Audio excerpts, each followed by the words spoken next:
Degani chogawe yung yats, mashkiki bimoso in indigenous kaz, amikdo dem, tishkani zibi, ne niawa onega gai, indonjaba, wage onowa nishmanidu, gichigaming oshkimadzig, nishnabeg, shaganash, ne onkwe indao. My name is Joce TwoCrows Tremblay.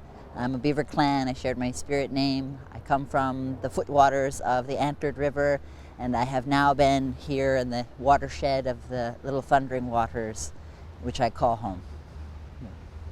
And I'm a Great Lakes Métis person of mixed Anishinaabe and Onkwe and across the big pond European ancestries. The ways that I know to refer to maple tree in Anishinaabe is, some people say inatig or eninatig, tig referring to the tree, and in Onkwe wata. So many things do I love about Aninatig wata. It's such a generous relative. To say it's a first food source that becomes available in late winter and early spring, so it's a great reward for getting through the winter.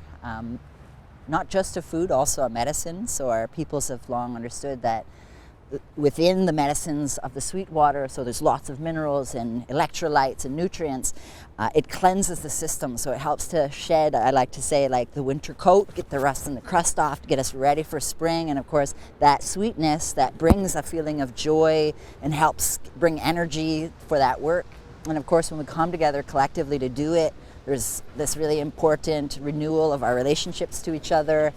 An elder, knowledge keeper, healer in the community named James Carpenter shared with me a teaching about the maple water harvest here, and in a few different ways how the maple has provided grief ceremony and grief medicine for our people. So as folks would return from their winter camps and come here for that collective harvesting, nation to nation harvesting, there's a grieving that happens to recognize those who didn't make it through the winter, and that process of grieving together. And of course the gift of that sweet water, it's kind of that reminder of the sweet life, so that we can mourn and shed the grief that we've experienced across the past 13 moons, and remember that the next 13 moons are going to be wonderful too when we do that together.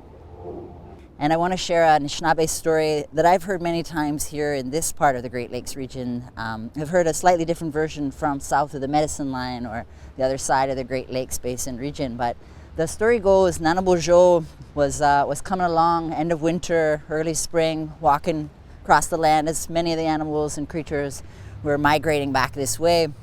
And as he came into the villages of the Anishinaabe people, he saw the Anishinaabe were just sitting, laying around under their trees, just drinking maple syrup, because at the time the syrup just came thick out of the trees. So they didn't have to worry about anything else. They were just indulging, enjoying all that maple syrup.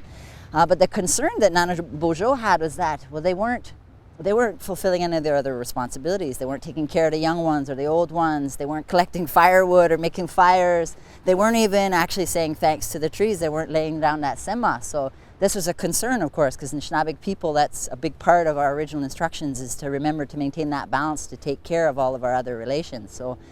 So he thought, I better take care of this. And he went and he got that wigwas basket, and went and got water from the river, and he opened up the inatigs at the top, and he poured and he poured and he poured all this water in to thin the maple syrup out, so you could just taste that sugar.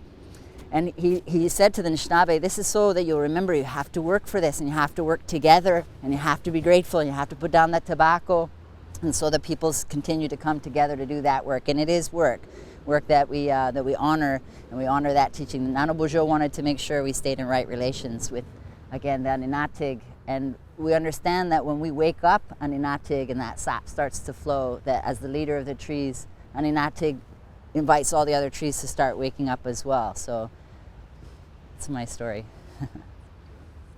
I feel deeply that the maple tree is important to Toronto residents. So there's this Canadiana history, maple leaf, prominent figure in something that unifies all Canadians across the money and the flag, and specific to this part of this region, the Great Lakes Basin.